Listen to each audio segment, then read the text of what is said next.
पिछले क्लास में हम लोग सीखे थे रासायनिक अभिक्रिया क्या होती है, रासायनिक अभिक्रिया को कैसे रासायनिक समीकरण के रूप में लिखा जाता है, साथ ही उसको पहचानने का क्या क्या तरीका है कि कोई रासायनिक अभिक्रिया हुई है या नहीं हुई है, इसके बारे में हम लोग कैसे जानते हैं।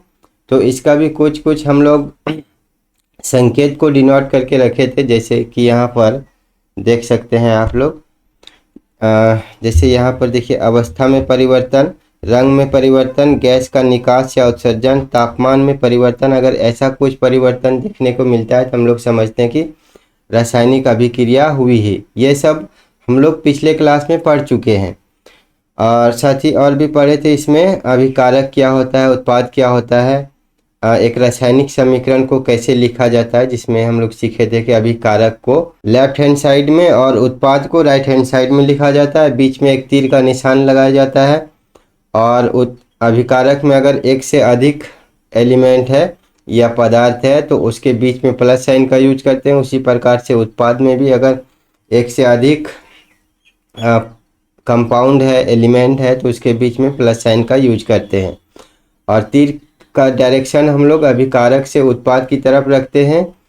और कभी कभी कुछ ऐसा रिएक्शन होता है जिसमें कि उसको अलग से कुछ देना पड़ता है, जैसे हीट हो गया या सूर्य प्रकाश की उपस्थिति में अभिक्रिया प्रोसीड होता है, तो उसको भी हम लोग तीर के निशान के ऊपर में लिखते हैं। तो ये सारा चीज़ हम लोग पिछले क्लास में सीखे थे। आज के क्लास में हम लोग सीखेंगे कि रासायनिक समीकरण को संतुलित क्यों किया जाता है, एक रासायनिक समीकरण को संतुलित करना क्यों आवश्यक होता है, कैसे इसको संतुलित किया जाता है। तो इसको संतुलित करने का एक मेथड है, हीट एंड ट्रायल मेथड। उसके बारे में हम लोग डिटेल्स में आज सीखने वाले हैं।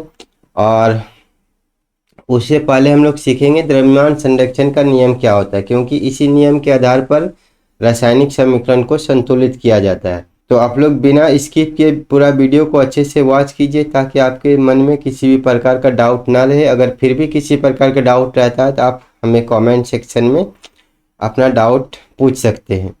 तो चलिए आज का क्लास को स्टार्ट करते हैं। सबसे पहले हम लोग समझते हैं कि द्रव्यमान संरक्षण का नियम क्या होता है। देखिए, द्रव्यमान संरक्षण के नियम से हम लोग जानते हैं कि किसी भी रासायनिक अभिक्रिया में द्रव्यमान का ना तो निर्माण होता है ना ही विनाश होता है। जैसे कहने का मतलब कि यहाँ पर देखिए, जैसे एक रासायनिक समीकरण हम लोग लिखे हैं, Zn है और H2SO4 है, ठीक है।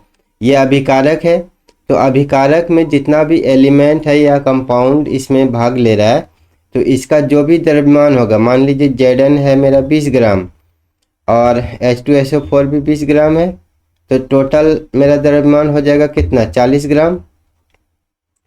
अब यहाँ पर देखिए, अगर अभिकारक मेरा 40 ग्राम है तो उत्पाद में जो प्रोडक्ट बनेगा उसका भी द्रव्यमान 40 ग्राम होना चाहिए। जैसे यहाँ पर 40 ग्राम है तो इस दोनों का मिला के 40 ग्राम होना चाहिए, ठीक है। ये कहता है द्रव्यमान संरक्षण का नियम। द्रव्यमान संरक्षण के नियम से हम लोग क्या जानते हैं कि किसी भी रासायनिक अभिक्रिया में द्रव्यमान का ना तो निर्माण होता है और ना ही विनाश होता है, यानी कि नष्ट होता है। जैसे यहाँ पर देखिए, Zn और H2SO4 दोनों मेरा कितना था, 40 ग्राम, तो इधर जो प्रोडक्ट बनेगा इसका कुल द्रव्यमान 40 ग्राम ही होगा, इसमें कुछ भी नहीं बढ़ेगा और ना ही घटेगा, ठीक है। तो ये द्रव्यमान संरक्षण का नियम है। इसी को हम लोग दूसरे भाषा में भी समझ सकते हैं कि किसी रासायनिक अभिक्रिया में अभिकारक में उपस्थित जितना भी तत्वों के परमाणु संख्या है और उत्पाद में उपस्थित जितना भी तत्वों के परमाणु संख्या है, सभी का संख्या समान होना चाहिए। ये हम लोग जानते हैं द्रव्यमान संरक्षण के नियम से। अभी हम लोग क्या सीखे, पहले सीखे कि द्रव्यमान संरक्षण का नियम से हम लोग जानते हैं किसी भी रासायनिक अभिक्रिया में द्रव्यमान का ना तो निर्माण होता है ना ही विनाश होता है। कहने का मतलब कि अगर Zn H2SO4 40 ग्राम है तो इधर जो उत्पाद में प्रोडक्ट बनेगा इधर भी 40 ग्राम ही होना चाहिए। अब इसी चीज़ को हम लोग दूसरे भाषा में भी ऐसे समझ सकते हैं कि किसी भी रासायनिक अभिक्रिया में अभिकारक में जितना एलिमेंट है उसका जो परमाणु संख्या है और उत्पाद में उपस्थित सभी तत्वों के परमाणु संख्या दोनों का बराबर होना चाहिए। कहने का मतलब ये है कि अगर यहाँ पर देखिए Zn का संख्या कितना है 1, तो इधर भी Zn का संख्या 1 होना चाहिए। ठीक है, जैसे यहाँ पर देखिए अभिकारक में H2SO4 में हाइड्रोजन है कितना 2, तो इधर भी हाइड्रोजन 2 होना चाहिए। जैसे यहाँ पर सल्फर का संख्या है 1, तो इधर भी सल्फर का संख्या 1 होना चाहिए। ठीक है, और यहाँ पर देखिए ऑक्सीजन 4 है, तो यहाँ पर भी ऑक्सीजन 4 होना चाहिए। कहने का मतलब कि दोनों साइड इक्वल होना चाहिए एटम, नंबर ऑफ एटम। तो हम लोग इसमें दोनों तरह से इसको सीख लिए कि किसी भी रासायनिक अभिक्रिया में द्रव्यमान का न तो निर्माण होगा ना ही विनाश होगा। ठीक है, ये बात समझ में आ गया। दूसरा बात क्या समझे कि किसी भी रासायनिक अभिक्रिया में अभिकारक में उपस्थित सभी तत्वों के परमाणु की संख्या, जैसे यहाँ पर देखिए अभिकारक में कौन कौन है, Zn है, H2 है, S और O4 है। ठीक है, H2SO4, तो अलग अलग यहाँ पर देखिए Zn अलग एलिमेंट है, H2 अलग एलिमेंट है, सल्फर अलग है, ऑक्सीजन अलग है, सब अलग अलग है। तो इसका जो नंबर ऑफ एटम्स है, जैसे यहाँ पर देखिए ऑक्सीजन का कितना एटम इसमें जुड़ा हुआ 4, सल्फर का 1, हाइड्रोजन का 2, Zn का 1। तो इसका जितना नंबर है उतना ही नंबर उत्पाद में भी होना चाहिए। जैसे यहाँ पर देखिए उत्पाद में क्या क्या बन रहा है, ZnSO4 प्लस H2, तो यहाँ पर Zn की संख्या और अभिकारक में Zn की संख्या दोनों समान होना चाहिए। जैसे यहाँ पर सल्फर की संख्या और अभिकारक में सल्फर की संख्या दोनों संख्या समान होना चाहिए। ठीक है, चलिए इस तो ये था द्रव्यमान संरक्षण का नियम। अब इसी नियम से हम लोग जानते हैं कि जब ये क्वेश्चन बनता है कि किसी रासायनिक समीकरण को संतुलित करना क्यों आवश्यक हो जाता है या क्यों उसको संतुलित करते हैं हम लोग, तो इसका आंसर यहीं से आएगा कि द्रव्यमान संरक्षण के नियम से हम लोग जानते हैं कि किसी भी रासायनिक अभिक्रिया में द्रव्यमान का न तो निर्माण होता है ना ही विनाश होता है। या फिर इसी को दूसरे शब्दों में हम अगर कहें तो किसी भी रासायनिक अभिक्रिया में अभिकारक में उपस्थित सभी तत्वों के परमाणुओं की संख्या उत्पाद में उपस्थित सभी तत्वों के परमाणुओं के संख्या के बराबर होता है। इसी नियम के आधार पर हम लोग रासायनिक समीकरण को संतुलित करते हैं। ठीक है, तो इसका आंसर आपको मिल गया। यहाँ पर देखिए क्वेश्चन लिखा हुआ है कि रासायनिक समीकरण को संतुलित क्यों किया जाता है, तो द्रव्यमान संरक्षण के नियम के आधार पर रासायनिक समीकरण को संतुलित किया जाता है, क्योंकि द्रव्यमान संरक्षण के नियम से हम लोग जानते हैं कि किसी रासायनिक अभिक्रिया में द्रव्यमान का न तो निर्माण होता है ना ही विनाश होता है। या फिर अभिकारक में उपस्थित जितना भी एलिमेंट के परमाणुओं की संख्या होती है और उत्पाद में उपस्थित जितना भी एलिमेंट के परमाणुओं की संख्या होता है दोनों बराबर होता है। इसीलिए हम लोग रासायनिक समीकरण को संतुलित करते हैं। तो ये दोनों चीज़ समझ में आ गया कि रासायनिक समीकरण को संतुलित क्यों किया जाता है और द्रव्यमान संरक्षण का नियम क्या होता है। अब हम लोग समझते हैं कि रासायनिक समीकरण को संतुलित करने का हीट एंड ट्रायल विधि, यानी कि हीट एंड ट्रायल विधि क्या होता है और कैसे हम लोग किसी रासायनिक समीकरण को संतुलित करते हैं, इसके बारे में हम लोग सीखेंगे। तो देखिए इस नियम में हम लोग सबसे पहले क्या करते हैं, जब हमारे पास कोई भी रासायनिक समीकरण लिखा हुआ आता है तो सबसे पहले हम लोग उसका अभिकारक में जितना भी एलिमेंट है उसका परमाणुओं की संख्या लिख लेते हैं और उत्पाद में उपस्थित सभी तत्वों के परमाणुओं की संख्या लिख लेते हैं। उसके बाद देखते हैं कि कौन बराबर है कौन बराबर नहीं है। जो बराबर नहीं होगा उसको संतुलित करने का कोशिश करेंगे और सबसे पहले उस एलिमेंट को हम लोग संतुलित करेंगे जिसका संख्या परमाणुओं की संख्या ज़्यादा होगा। तो सबसे पहले हम लोग यहाँ पर देखते हैं इसका सभी एलिमेंट का परमाणुओं की संख्या लिख लेते हैं। जैसे यहाँ पर देखिए ये तो हो गया अभिकारक और इधर हो गया उत्पाद। तो अभिकारक में देखिए Zn की संख्या कितना है 1 और हाइड्रोजन का संख्या है 2, सल्फर का संख्या है 1, ऑक्सीजन की संख्या है 4। ठीक है, अब इधर देख लीजिए उत्पाद में यहाँ पर Zn की संख्या 1 है, सल्फर की संख्या भी 1 है, ऑक्सीजन का संख्या इधर 4 है और हाइड्रोजन का संख्या 2 है। अब दोनों में कंपेयर कीजिए तो देखिए यहाँ पर अभिकारक में Zn 1 है, उत्पाद में भी Zn 1 है, दोनों इक्वल है, तो इसको बैलेंस करने का ज़रूरत नहीं है। फिर हाइड्रोजन को देखिए, हाइड्रोजन में यहाँ पर अभिकारक में 2 है, उत्पाद में भी यहाँ पर उत्पाद में भी 2 है, तो ये भी इक्वल है, इसको भी बैलेंस करने का ज़रूरत नहीं है। उसके बाद सल्फर में देखिए, सल्फर का एटॉमिक नंबर यहाँ पर परमाणुओं की संख्या 1 है और यहाँ पर भी 1 है, तो दोनों इक्वल है। ऑक्सीजन इसमें 4 है, यहाँ पर भी 4 है, यानी कि दोनों तरफ अभिकारक में जितना एलिमेंट है उसका संख्या और उत्पाद में जितना एलिमेंट है उसका संख्या, दोनों का संख्या इक्वल है। जब इक्वल रहेगा दोनों साइड तो हम लोग समझेंगे कि ये बैलेंस है, ठीक है। अगर नहीं रहता संतुलित तो फिर हम लोग इसको संतुलित करते। अब हम लोग एक ऐसा एग्जाम्पल देखेंगे जो कि संतुलित नहीं होगा। जैसे यहाँ पर देखिए दूसरा रासायनिक समीकरण है, तो यहाँ पर हम लोग क्या करेंगे, सबसे पहले इसका नंबर ऑफ एलिमेंट लिखेंगे।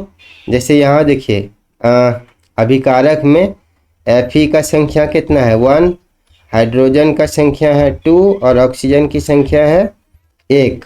उसी प्रकार से यहाँ पर देखिए उत्पाद में Fe का संख्या है कितना 3, ऑक्सीजन का संख्या है 4 और हाइड्रोजन की संख्या है 2। तो यहाँ पर देखेंगे तो दोनों तरफ बराबर नहीं है, इसका मतलब ये संतुलित नहीं है, तो हम लोग इसको संतुलित करेंगे। अब संतुलित करने से पहले आप लोग समझ लीजिए कि पहला काम क्या करना है, दोनों तरफ नंबर ऑफ एलिमेंट्स को लिख लेना है। अभिकारक में जितना एलिमेंट है उसका संख्या, उत्पाद में जितना एलिमेंट है उसका संख्या। उसके बाद हम लोग एक चीज़ समझते हैं यहाँ पर कि जब भी हम लोग इसको बैलेंस करेंगे तो जब यहाँ पर हम लोग क्या करते हैं कि जैसे यहाँ पर देखिए उत्पाद में Fe का संख्या है 3 और अभिकारक में है 1, तो इसको बैलेंस करने के लिए यहाँ पर हम लोग 3 से मल्टीप्लाई करते हैं, ठीक है। तो जैसे यहाँ पर मल्टीप्लाई करेंगे तो यहाँ पर मल्टीप्लाई करने का एक नियम समझ लीजिए कि पहले हम लोग इसको एक ब्रैकेट के अंदर या बॉक्स के अंदर बंद कर देंगे, ताकि इसके अंदर में हम लोग मल्टीप्लाई ना करें, ठीक है। जब भी हम लोग मल्टीप्लाई करना होगा तो इसके बाहर में करेंगे। जैसे यहाँ तो एक एलिमेंट था तो आपको समझ में नहीं आया Fe अंदर बाहर कहाँ मल्टीप्लाई करेंगे। जैसे यहाँ पर देखिए H2O में देखिए यहाँ पर ऑक्सीजन 1 है और यहाँ पर Fe3O4 में यहाँ पर 4 ऑक्सीजन है। तो इसको बैलेंस करने के लिए हम लोग कभी यहाँ गलती से 4 ना लिख दें बीच में, ऐसे कि यहाँ पर 4 लिख दें या फिर यहाँ पर 4 लिख दें, ऐसे नहीं लिखेंगे, ठीक है। जब भी हम लोग बैलेंस करेंगे इसको बाहर में लिखेंगे। पहला चीज़ ध्यान में रखना है कि इसको बीच में कभी नहीं लिखेंगे, यहाँ पर लिखेंगे बाहर में। इसीलिए हम आपको समझा रहे हैं कि सबसे पहले उसको ब्रैकेट के अंदर में बंद कर लीजिए या एक बॉक्स के अंदर में बंद कर लीजिए, ताकि जब भी हम उसको बैलेंस करेंगे तो उसके अंदर में किसी नंबर से मल्टीप्लाई ना कर दें। जैसे यहाँ पर समझाए आपको कि जैसे यहाँ पर ऑक्सीजन की संख्या 1 है, यहाँ पर ऑक्सीजन की संख्या 4 है, तो जब 4 से इधर मल्टीप्लाई करेंगे तो यहाँ पर मल्टीप्लाई करेंगे बाहर में, ना कि इधर बीच में। यहाँ पर कभी भी मल्टीप्लाई नहीं करेंगे, ठीक है। उसके बाद ये चीज़ आपको समझ में आ गया कि सबसे पहले हम लोग जो भी कंपाउंड रहेगा उसको उसके चारों तरफ हम लोग एक बॉक्स बना देंगे या ब्रैकेट से उसको बंद कर देंगे, ताकि उसके अंदर में किसी नंबर से मल्टीप्लाई ना करें। उसके बाद हम लोग देखेंगे उसको मल्टीप्लाई किस किस नंबर से करना है। तो जैसे सबसे पहला काम हम लोग किए थे कि एलिमेंट का संख्या लिखे थे, अभिकारक में जितना एलिमेंट है उसका संख्या, उत्पाद में जितना एलिमेंट है उसका संख्या। उसके बाद हम लोग देखेंगे कि सबसे अधिक नंबर वाला जो एलिमेंट होगा सबसे पहले उसको बैलेंस करेंगे। यहाँ पर देखिए सबसे अधिक कौन है, उत्पाद में देखिए ऑक्सीजन यहाँ पर है 4 और अभिकारक में ऑक्सीजन की संख्या है 1। तो सबसे पहले ऑक्सीजन को बैलेंस करेंगे, ठीक है। तो ऑक्सीजन को अब बैलेंस हम लोग कैसे करेंगे, पहले इसको मिटा देते हैं। यहाँ पर देखिए ऑक्सीजन की संख्या इधर है 4 और यहाँ है कितना 1। तो जब इसको बैलेंस करेंगे तो दोनों तरफ बराबर करने के लिए क्या करेंगे, यहाँ 4 से मल्टीप्लाई कर देंगे। ठीक है, 4 से जब मल्टीप्लाई करेंगे तो ये ऑक्सीजन हो जाएगा 4 हमारे पास, और यहाँ पर पहले से 4 है तो दोनों तरफ बराबर हो गया। अब यहाँ देखिए, जब ऑक्सीजन को हम लोग 4 किए तो ये जो हाइड्रोजन था पहले इसका संख्या 2 था, अब इसका संख्या हो जाएगा 8, क्योंकि ये यहाँ पर जो 4 लिखे हैं ये इसमें भी मल्टीप्लाई होता है और ये यहाँ पर भी मल्टीप्लाई होता है। तो जब ऑक्सीजन की संख्या 4 हम लोग किए तो हाइड्रोजन का संख्या हो जाएगा 8। अब हाइड्रोजन की संख्या यहाँ पर 8 हो गया। तो यहाँ पर पहले से देखिए, इधर हाइड्रोजन उत्पाद में कितना था, 2 है, तो इसको भी 8 करना होगा। तो फिर इसको हम लोग 4 से मल्टीप्लाई कर देंगे। ठीक है, तो ये हाइड्रोजन भी बैलेंस हो गया। अब कौन बचा है, अब बच गया Fe। तो Fe का संख्या यहाँ पर देखिए, अभी का उत्पाद में 3 है और अभिकारक में 1 है। इसको बैलेंस करने के लिए क्या करेंगे, 3 से मल्टीप्लाई कर देंगे। ठीक है, तो इस प्रकार से अब आप देखेंगे जब इस तरह से बैलेंस कर देंगे तो फिर आप इसका नंबर ऑफ एलिमेंट्स का संख्या चेक कर सकते हैं। जैसे यहाँ पर देखिए, अभी Fe कितना हो गया, उत्पाद पहले अभिकारक में देख लीजिए, Fe का संख्या 3 हो गया, तो यहाँ पर भी 3 पहले से था। उसके बाद हाइड्रोजन यहाँ पर 8 हो गया है, तो यहाँ पर भी देखिए हाइड्रोजन 8 हो गया। ऑक्सीजन की संख्या यहाँ पर 4 हम लोग किए हैं, तो यहाँ पहले से 4 था। तो इस प्रकार से अभिकारक में जितना एलिमेंट है और उत्पाद में जितना एलिमेंट है सभी का संख्या बराबर हो गया। इसका मतलब ये रासायनिक समीकरण संतुलित हो चुका है। तो चलिए हम लोग और एक एग्जाम्पल देख लेते हैं। यहाँ पर देखिए दूसरा एग्जाम्पल दिया हुआ है कि FeSO4 को जब हीट करते हैं तो ये अलग अलग पदार्थ में टूट जाता है, जैसे Fe2O3 plus SO2 plus SO3, इस प्रकार से ये अलग अलग पदार्थ में टूटता है। तो अब इसको हम लोग बैलेंस कैसे करेंगे, तो बैलेंस करने के लिए सबसे पहला काम हम लोग क्या करेंगे, इसका नंबर ऑफ एलिमेंट लिख लेंगे। अगर आप नहीं लिखना चाहते तो डायरेक्ट भी कर सकते हैं, डायरेक्ट अपने दिमाग में इसको सॉल्व कर सकते हैं। जैसे यहाँ पर देखिए बिना लिखे हम लोग इसको सॉल्व करते हैं। यहाँ पर देखिए अभिकारक में Fe का संख्या कितना है 1 और यहाँ पर Fe का संख्या कितना है 2, यानी कि यहाँ दोनों इक्वल नहीं है, इसका मतलब इसको बैलेंस करना होगा। सल्फर का संख्या यहाँ देखिए 1 है और यहाँ पर 1 और यहाँ पर 1 2, तो उत्पाद में 2 सल्फर है लेकिन अभिकारक में 1 है।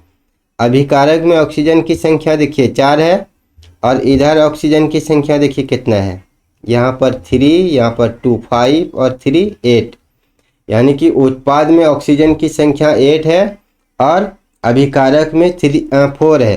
तो पहले सबसे ज़्यादा जिसका संख्या रहता है सबसे पहले हम लोग उसी को बैलेंस करते हैं। तो यहाँ पर इधर जो है उत्पाद में, इधर देखिए ऑक्सीजन का संख्या है 8 और यहाँ पर ऑक्सीजन का संख्या है 4, तो सबसे पहले हम लोग ऑक्सीजन को ही बैलेंस कर लेते हैं।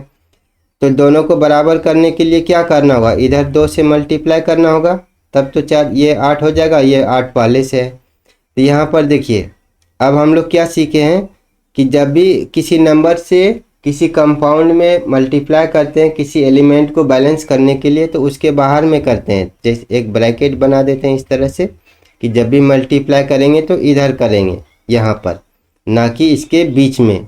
ठीक है, ऐसा नहीं कि यहाँ पर ऑक्सीजन है तो यहाँ बीच में 2 से मल्टीप्लाई कर देंगे, ऐसा गलती कभी नहीं करना है। ठीक है, तो इसको बैलेंस करने के लिए 2 से मल्टीप्लाई करना होगा, तो 2 से मल्टीप्लाई हम लोग इधर करेंगे बाहर में। ठीक है, ब्रैकेट के बाहर में मल्टीप्लाई करना है। उसके बाद जब देखिए यहाँ पर मल्टीप्लाई करेंगे, यहाँ पर ऑक्सीजन ये 4 गुना 2 होगा तो ये 8 तो हो गया, लेकिन जब यहाँ 2 से मल्टीप्लाई करेंगे तो Fe और S दोनों का भी नंबर बढ़ जाएगा। पहले Fe था 1 अब हो जाएगा 2, सल्फर था 1 अब हो जाएगा 2। तो यहाँ पर Fe देखिए कितना है, Fe यहाँ पर 2 है, तो यहाँ पर 2 से जब मल्टीप्लाई किए तो इसमें भी Fe 2 हो गया। सल्फर यहाँ पर देखिए 1 और यहाँ पर 1, 2 सल्फर है, तो यहाँ पर भी सल्फर 2 हो गया, क्योंकि ये 2 जो है इसमें भी मल्टीप्लाई होगा और इसमें भी मल्टीप्लाई होगा। ठीक है, तो इस प्रकार से दोनों तरफ बैलेंस हो चुका है। आप चेक करके देख लीजिए, दोनों तरफ बैलेंस हो चुका है। नंबर ऑफ एलिमेंट्स अभिकारक में जितना है उतना ही उत्पाद में होगा। तो इस प्रकार से हम लोग किसी रासायनिक समीकरण को बैलेंस करते हैं। ठीक है। उसके बाद देखिए यहाँ पर और एक एग्जांपल दिया हुआ है, ये थोड़ा सा टफ लग रहा है तो इसको हम कर देते हैं, उसके बाद आपको 2 होमवर्क दे देंगे। तो चलिए हम लोग इसको बैलेंस करते हैं। देखिए सबसे पहला काम हम लोग क्या करेंगे, इसका नंबर ऑफ एलिमेंट्स को लिखेंगे दोनों तरफ। अभिकारक में कितना नंबर है एलिमेंट्स का और उत्पाद में कितना नंबर है एलिमेंट्स का, दोनों तरफ लिख लेंगे। उसके बाद देखेंगे कि सबसे बड़ा कौन है, यानी कि किस परमाणु की संख्या सबसे अधिक है, उसको सबसे पहले बैलेंस करेंगे। अब सबसे बड़ा वाला जो होता है उसको सबसे पहले क्यों करते हैं, क्योंकि उसको करने से जो छोटा वाला होता है वो ऑटोमेटिक कुछ कुछ बैलेंस हो जाता है, इसलिए हम लोग सबसे पहले बड़ा वाला एलिमेंट को चूज करते हैं जिसका संख्या ज़्यादा रहता है। तो एक बार हम लोग यहाँ पर देखिए नंबर लिख लेते हैं। जैसे यहाँ पर देखिए इस एग्जाम्पल को हमने इसीलिए लिया है कि यहाँ पर ब्रैकेट के बाहर में यहाँ पर 2 है और एक अंदर में है। तो ये जो 3 है ये सिर्फ ऑक्सीजन का नंबर को बता रहा है। NO3 में जो यहाँ पर 3 लिखा हुआ है ये ऑक्सीजन की संख्या बता रहा है, लेकिन यहाँ जो बाहर में जो ये 2 है ये दोनों में यहाँ पर होगा मल्टीप्लाई। देखिए इसमें भी और इसमें भी। ठीक है, तो इसका संख्या हम लोग पहले लिखते हैं। यहाँ पर देखिए Pb का संख्या हो जाएगा 1 और नाइट्रोजन का संख्या हो जाएगा 2, क्योंकि यहाँ से 2 से इसमें मल्टीप्लाई होगा, ये हो जाएगा 2। और उसके बाद ऑक्सीजन का संख्या देखिए हो जाएगा 3 × 2 हो जाएगा ये 6। अब इधर देख लीजिए उत्पाद में यहाँ पर Pb का संख्या है 1, उसके बाद नाइट्रोजन का संख्या लिख लेते हैं। नाइट्रोजन का संख्या 1 है। ऑक्सीजन का संख्या देखिए कितना है, यहाँ पर है 1, यहाँ पर 2 3 और यहाँ पर 2 5, तो ऑक्सीजन का टोटल संख्या 5 है। अब देखिए इसको बैलेंस कैसे करेंगे कि यहाँ पर ऑक्सीजन का संख्या देखिए इधर अभिकारक में 6 है और इधर 5 है, तो सबसे पहले इसको बैलेंस करना होगा। इसको कैसे बैलेंस करेंगे, दोनों का मैच नहीं हो पा रहा ना, तो हम लोग चलिए नाइट्रोजन को पहले बैलेंस करते हैं। अगर इस तरह से कभी समस्या हो जाए कि जैसे यहाँ पर 6 है यहाँ 5 है, तो इसको हम अगर यहाँ पर देखिए PbO में इसमें अगर 2 से मल्टीप्लाई कर देंगे तो ऑक्सीजन का संख्या हो जाएगा, चलिए हो गया ये, यहाँ पर 2 से मल्टीप्लाई करेंगे ये ऑक्सीजन हो जाएगा यहाँ पर 2 से मल्टीप्लाई, तो यहाँ पर टोटल ऑक्सीजन हो जाएगा 6, क्योंकि 2 यहाँ 2 यहाँ पर 2 यहाँ पर, टोटल हो गया 6। और इधर अभिकारक में पहले से 6 ऑक्सीजन है, तो दोनों बैलेंस हो गया। जब बैलेंस होगा तो यहाँ पर देखिए Pb का जो है नंबर यहाँ पर पहले 1 था, अब ये 2 हो गया है, और इधर है कितना, इधर है इसका 1, ये तो गड़बड़ हो गया। अब हम लोग क्या करेंगे, इसको फिर से यहाँ अगर हम लोग 2 से मल्टीप्लाई करेंगे तो फिर इधर पूरा खेल बिगड़ जाएगा। इधर देखिए पूरा खेल इधर बिगड़ जाएगा, क्योंकि ये जो 2 है ये फिर पूरे में इधर मल्टीप्लाई होगा। ठीक है, तब फिर हम लोग कैसे करेंगे, तो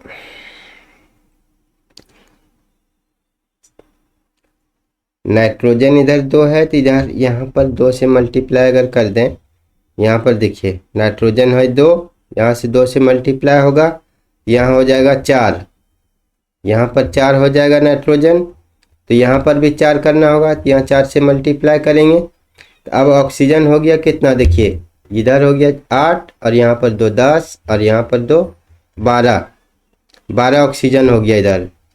अभी जो यहाँ पर ऑक्सीजन है ये 12 हो गया, और यहाँ पर देखिए कितना हो जाएगा ऑक्सीजन, पहले ये 2 मल्टीप्लाई होगा इसमें 4 और यहाँ से फिर इसमें मल्टीप्लाई होगा 4 से 12, तो इधर भी ऑक्सीजन हो जाएगा 12।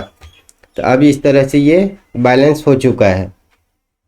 ठीक है, चलिए इसको हम फिर से एक बार आपको समझाते हैं, क्योंकि इसमें चलिए इसको हम लोग फिर से समझते हैं। देखिए सबसे पहले अभिकारक में उपस्थित सभी तत्वों की संख्या लिख लेना है, जैसे यहाँ पीबी का संख्या है 1, नाइट्रोजन का संख्या हो जाएगा 2।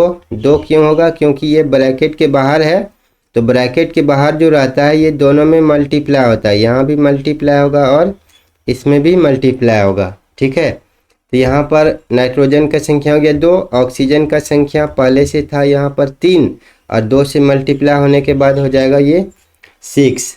अब इसी प्रकार से उत्पाद में जितना एलिमेंट है उसका संख्या को लिखेंगे। तो यहाँ पर देखिए पीबी का संख्या है 1, ऑक्सीजन का संख्या देखिए कितना है, यहाँ पर है 1, यहाँ पर 2 हो गया 3 और प्लस 2, तो 3 2 5, यहाँ पर ऑक्सीजन की संख्या 5 है।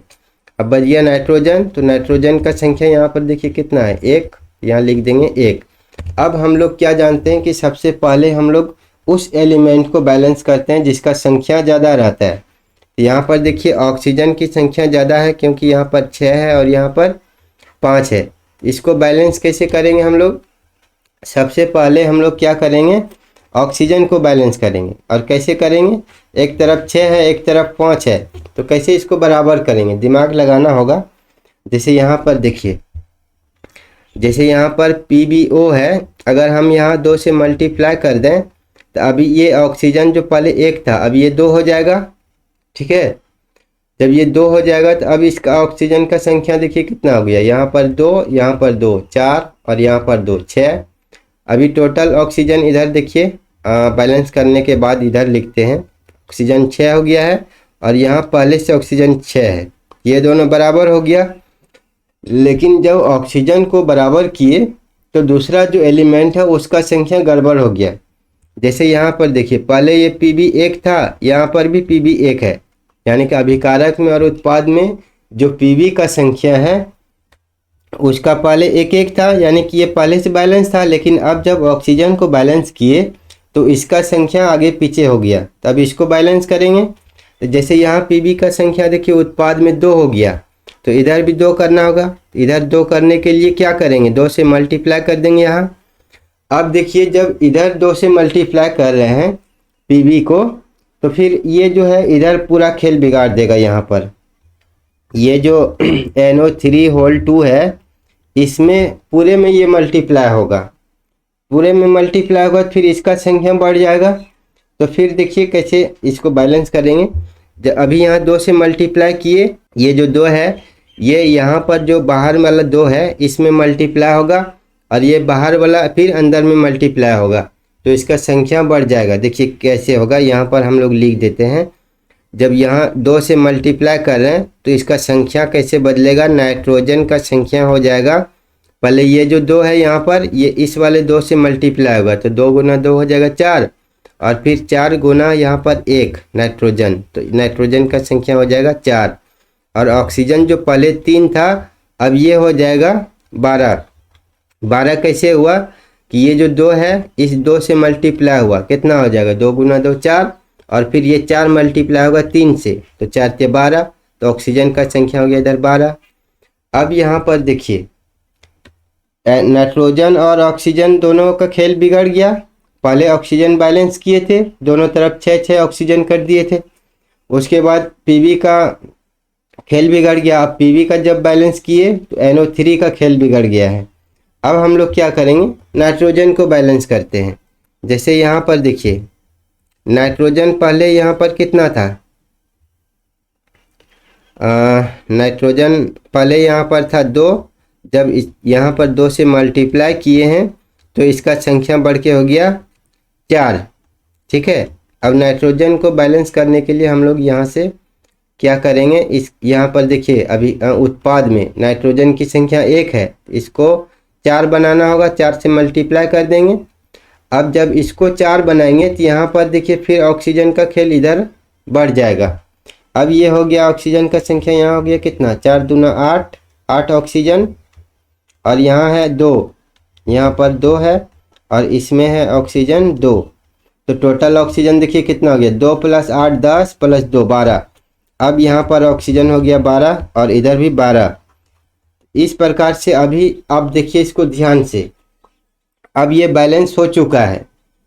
अब 2 एग्जाम्पल और है जो कि आपको होमवर्क में करना है, इसको करके आप किसी अपना पेज में इसको बैलेंस करके आप मेरे ये वहाँ जो व्हाट्सएप नंबर देख रहे हैं ये वाला, इसमें आप अपना मैसेज भेज सकते हैं ताकि मुझे पता चले कि आप लोग कितना इंटरेस्ट है पढ़ने में और जो होमवर्क मिलता है उसको करते हैं कि नहीं करते हैं। ठीक है, देखिए इतना करने के बाद भी रासायनिक समीकरण में और एक चीज़ लिखना पड़ता है, वो है भौतिक अवस्था।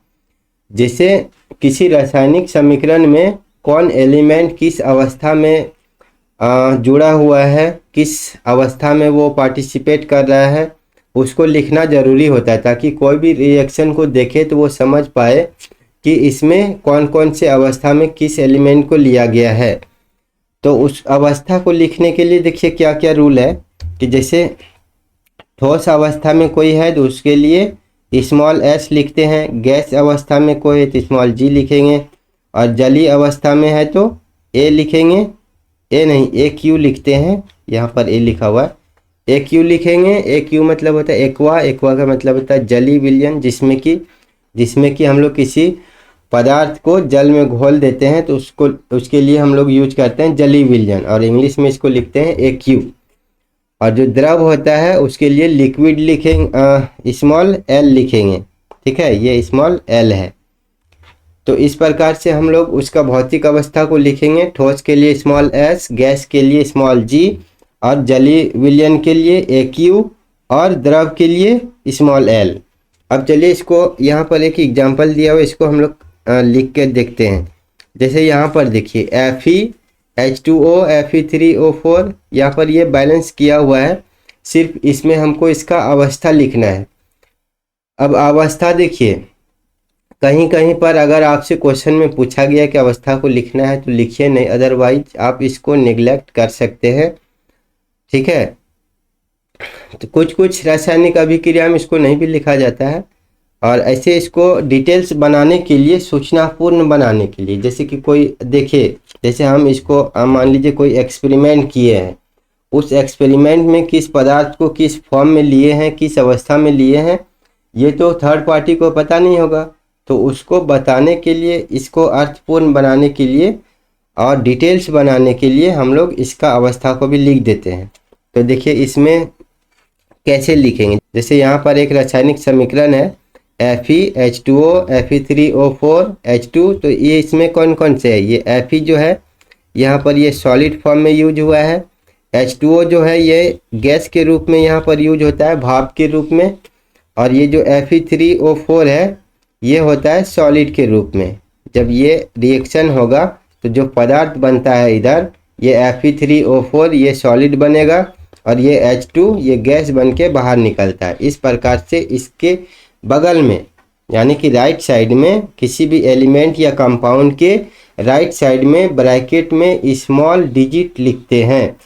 ठीक है, स्मॉल लेटर लिखते हैं। और उसी प्रकार से यहाँ पर देखिए दूसरा एग्जांपल FeSO4 ये सॉलिड में होगा। इसको जब हम लोग हीट देते हैं, उष्मा देते हैं, तो ये अलग अलग 3 पदार्थ में टूट जाता है। ये इसमें जो टूटेगा Fe2O3 ये सॉलिड होगा, SO2 ये गैस के रूप में बाहर निकलेगा, ये SO3 भी ये भी गैस के रूप में बाहर निकलता है। तो इस प्रकार से हम लोग भौतिक अवस्था को भी रासायनिक समीकरण में लिखते हैं, तब जाकर के वो पूर्ण रासायनिक समीकरण होता है। तो एक रासायनिक समीकरण में हम लोग अभी क्या क्या सीखे, पहले तो उसको लिखने के लिए सीखे हैं कि अभिकारक को लेफ्ट हैंड साइड में, उत्पाद को राइट हैंड साइड में, बीच में एक तीर का निशान लगाते हैं जिसमें उसका डायरेक्शन अभिकारक से उत्पाद की तरफ देते हैं, ताकि हमको पता चलता है कि अभिक्रिया किधर से किधर हो रहा है। उसके बाद उसको बैलेंस करने के लिए हम लोग सीखे हीट एंड ट्रायल मेथड, और उसके बाद उसके अवस्था को लिखने के लिए भी सीख लिए कि कौन कौन से अवस्था रहेगा तो उसके लिए कौन सा लेटर यूज करेंगे और कैसे उसको लिखेंगे। ठीक है, देखिए अब हम लोग समझते हैं कंकाली रासायनिक समीकरण क्या होता है। ये बहुत इजी है, क्योंकि कंकाली रासायनिक समीकरण कुछ ज़्यादा समझना नहीं है। यहाँ पर देखिए ये H2 मिलके H2 और O2 मिलके बनाता है H2O। तो कंकाली रासायनिक समीकरण क्या होता है, वैसे रासायनिक समीकरण जो संतुलित किया हुआ ना हो या जो बैलेंस ना हो, वैसे रासायनिक समीकरण को हम लोग बोलते हैं कंकाली रासायनिक समीकरण, यानी कि बिना बैलेंस किया हुआ रासायनिक समीकरण। तो यहाँ पर देखिए H2 और O2 मिल के H2O बनाया। तो यहाँ पर देखिए ये बैलेंस नहीं है, क्योंकि अभिकारक में देखिए हाइड्रोजन की संख्या 2 है, ऑक्सीजन की संख्या 2 है, और इधर उत्पाद में हाइड्रोजन की संख्या 2, ऑक्सीजन की संख्या 1। तो इधर दोनों तरफ एलिमेंट्स की संख्या बराबर नहीं है। जब बराबर नहीं है जिसका मतलब ये बैलेंस नहीं है। जब बैलेंस नहीं होगा तो इसको बोलेंगे कंकाली रासायनिक समीकरण, और जब इसको बैलेंस कर देंगे तब इसको बोलेंगे संतुलित रासायनिक समीकरण। उसके बाद अब हम लोग अगले क्लास में देखिए क्या क्या पढ़ेंगे। रासायनिक अभिक्रियाओं के प्रकार पढ़ेंगे, जिसमें बहुत सारा अलग अलग रासायनिक अभिक्रियाओं का प्रकार दिया हुआ है, जैसे संयोजन अभिक्रिया, वियोजन और अपघटन अभिक्रिया, ऊष्माक्षेपी, ऊष्माशोषी, विस्थापन, द्विविस्थापन, उपचयन एवं अपचयन। इसमें बहुत सारा दिया हुआ है, तो इसको हम लोग एक एक करके समझेंगे। तो अगर आप लोग आने वाले वीडियो को देखना चाहते हैं, अगर आप लोग उस वीडियो को देखना चाहते हैं तो चैनल को सब्सक्राइब कर लीजिए, बेल आइकन्स को प्रेस कर लीजिए, ताकि जैसे कोई वीडियो आएगा उसका नोटिफिकेशन आपके पास सबसे पहले पहुंच जाएगा। और पिछले क्लास में जो हम लोग पढ़े थे उसको अगर आप लोग नहीं पढ़े हैं तो मेरे चैनल पर जाइएगा, वहां से उस वीडियो को देख सकते हैं। तो चलिए आज की क्लास को यहीं पर द एंड करते हैं, मिलेंगे नेक्स्ट क्लास में।